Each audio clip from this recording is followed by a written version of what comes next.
जय हिंद प्यारे दोस्तों, स्टडीज मोने में आपका फिर से एक बार स्वागत है।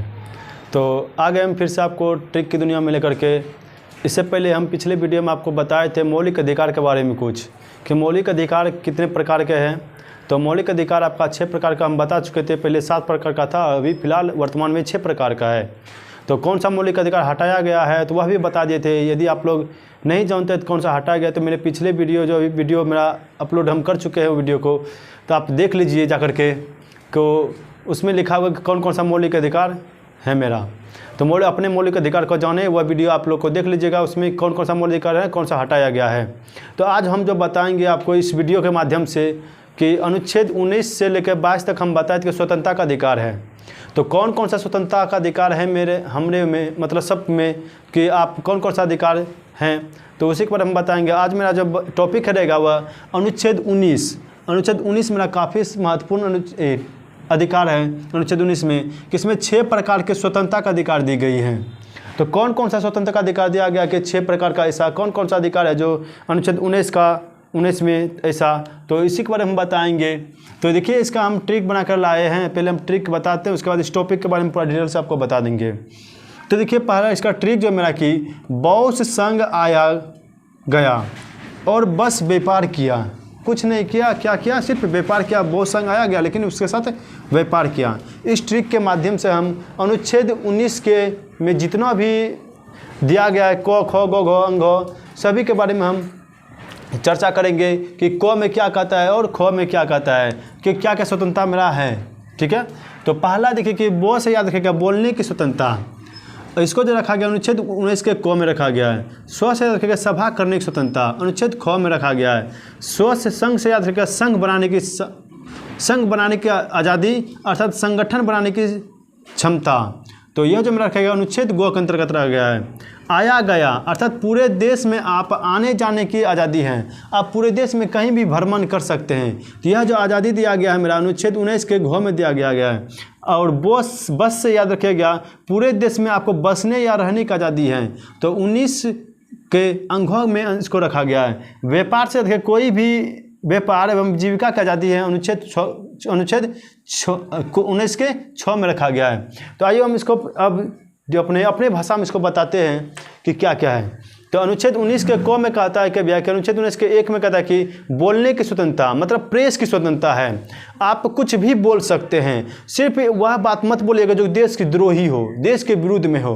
अर्थात झंडा फहराने की स्वतंत्रता, आप झंडा फहरा सकते हैं कहीं भी।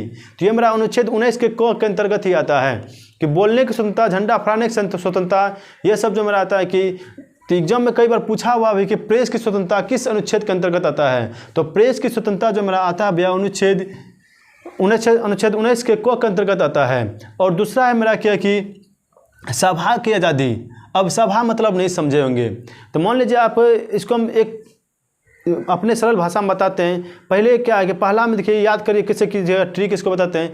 पहले आप किसी को कुछ बोलिएगा, जब आप बोलिएगा तो सबसे पहले किसी को कुछ चीज़ समझाना है, समझाइएगा तो सब कोई लोग आपके पास आएगा तो सभा लगाइएगा। जब सभा लगेगा तो उसमें बातचीत रखिएगा। यदि बातचीत अच्छा लगा सबको तो क्या कीजिएगा, एक संगठन बनाएगा, एक संघ बनाएगा, एक यूनियन बनाइएगा। चलिए हम एक यूनियन बनाते हैं, चाहे कोई भी यूनियन रहे, चाहे स्टूडेंट यूनियन रहे, चाहे कोई भी यूनियन रहे, तो यूनियन बनाइएगा। यूनियन जब आपका बन जाएगा तब आपका मन होगा चलते हैं भैया कि क्या यूनियन बना लिया, अब चलते हैं घूमने के लिए, कहीं भ्रमण करने के लिए। तो आप मान लीजिए कहीं भ्रमण करने जाइएगा तो भ्रमण के माध्यम से वहाँ पर भ्रमण करिएगा। अब वहाँ पर किसी का मन होगा कि चल भ्रमण कर लिए अब क्या करना है, थोड़ा यहाँ पर अब खोजते हैं जगह ज़मीन। यदि कहीं मिल जाए रहने का व्यवस्था अच्छा रहेगा तो रहने के लिए भी आप लोग सोचने लगेगा। तो भ्रमण करके क्या करें, वहाँ पर रहिएगा, अर्थात बसने की स्वतंत्रता है। तो बस भी आप सकते हैं कहीं भी ज़मीन लेकर के, अर्थात। और यदि वहाँ पर ज़मीन ले ली है या बस रहे हैं वहाँ पर, अब अपना खाना पीना खाने के लिए क्या कीजिएगा, अपना जीविका चलाने के लिए क्या कीजिएगा, वहाँ पर व्यापार कीजिएगा। चाहे कोई भी छोटा मोटा व्यापार है, चाहे बड़ा व्यापार है, व्यापार कीजिएगा।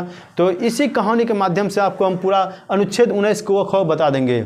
हम बोले क्या, बोलने की स्वतंत्रता, आप कुछ भी बोल सकते हैं। वैसे तो एक ऐसा बात बोलना है कि जो आपके देशद्रोही बात ना हो, अर्थात देश के विरुद्ध में आप नहीं बोल रहे हो। ठीक है, तो बोलने की स्वतंत्रता, सभा करने की स्वतंत्रता, आप सभा कर सकते हैं, किसी को भी कहीं भी आदमी मिला करके, सभी को मिला करके आपको सबको बैठा करके बोल सकते हैं कि हाँ ऐसे ऐसे काम है, यह काम आपको करना पड़ेगा। तो सभा करने की स्वतंत्रता, जब सभा कर लीजिएगा अब उस सभा के माध्यम से जो भी सबका सहमति रहेगा उससे आप संगठन बनाइएगा और संगठन बना करके आप उस संगठन को आगे को लेके चलिएगा। और जब आगे को चलेगा तो आप क्या करेगा, आपका मन होगा कि चलिए भ्रमण करने के लिए आप देश में, पूरा देश में कहीं भी आप भ्रमण कर सकते हैं, तीर्थ यात्रा कहीं भी कर सकते हैं, इसमें आपको कोई रोक छेक नहीं है, आपका मौलिक अधिकार आता है भैया। कि यह नहीं कि हम जम्मू कश्मीर गए, जम्मू कश्मीर भ्रमण नहीं कर सकते हैं, या चेन्नई में भ्रमण नहीं कर सकते हैं, महाराष्ट्र में भ्रमण नहीं कर सकते हैं, ये बिहार नहीं आ सकते हैं, बोधगया नहीं आ सकते हैं भ्रमण करने के लिए। यदि कोई आपको रोक रहा है कि इस भ्रमण के से आपको कोई वंचित कर रहा है तो आपका मौलिक अधिकार है भैया। इसके विरुद्ध में आप सुप्रीम कोर्ट जा सकते हैं या हाई कोर्ट जा सकते हैं, वहाँ पर आप अपील दर्ज कर सकते हैं कि हमको आज़ादी नहीं दे रहा है यहाँ पर इस देश में, किस लिए कि हम भ्रमण करने जा रहे हैं, उसमें हमको रोक लगा रहा है, तो उसके ऊपर सरकार कार्रवाई जरूर करेगा भैया। ठीक है। तो अगला है कि बसने की स्वतंत्रता। यदि मान लीजिए आप भ्रमण करने गए वहाँ पर और मन हो गया वहाँ पर रहने की स्वतंत्रता, हो घर कहाँ जाएंगे हम यहीं पर सो जाते हैं, अर्थात यहाँ पर सोने के लिए हमको घर जमीन सब लेना पड़ेगा। तो बसने की स्वतंत्रता क्या कि बसने या रहने का आज़ादी, इसका मतलब ये है कि बसने या रहने का आज़ादी वही हुआ कि वहाँ पर रह भी सकते हैं, आप ज़मीन खरीद करके रह भी सकते हैं। इसको जो रखा गया अनुच्छेद अंगों के अंतर्गत। और जब रहिएगा वहाँ पर तो रहिएगा तो खाने के लिए कुछ चाहिए भैया, तो खाने के लिए क्या कीजिएगा, कुछ ना कुछ व्यापार करना पड़ेगा आपको, तो व्यापार करने की आज़ादी यही है। तो अनुच्छेद 19 के 6। तो यह था मेरा अनुच्छेद 19 में दी गई स्वतंत्रता का अधिकार कि आपको कौन कौन सा स्वतंत्रता का अधिकार दिया गया है अनुच्छेद 19 के क में। हालांकि अनुच्छेद 19 से लेकर 22 तक स्वतंत्रता का अधिकार ही है। अनुच्छेद 20 और 21 ऐसा स्वतंत्रता का अधिकार है जो कि आपका आपातकाल रहने पर भी यह निलंबित नहीं हो सकता है, अर्थात अनुच्छेद 20 और 21 कभी समाप्त नहीं होता है। ठीक है। तो अनुच्छेद 20 और 21 याद रखेगा कि 20 और 21 किसी भी कंडीशन में समाप्त नहीं होता है, वह हमेशा ठीक है बना ही रहेगा। ठीक है। अब अनुच्छेद 20 और 21 क्या है, इसको जानने के लिए आपको इस चैनल से जुड़े रहना पड़ेगा, क्योंकि हम जब भी बताएंगे आप फिर से हम आगे वाला टॉपिक लेकर के थे उस समय आपको 20 और 21 जरूर बताएंगे। तो यदि आपको यह वीडियो अच्छा लग रहा है भैया तो एक लाइक तो बनता है भैया कि आप एक लाइक देकर जरूर जाए, साथ में कमेंट जरूर करें कि आपको वीडियो कैसा लगा। ठीक है। तो इसी के साथ हम सेशन को यहीं पर समाप्त करते हैं, मिलते हैं नेक्स्ट सेशन में। इसी के साथ जय हिंद।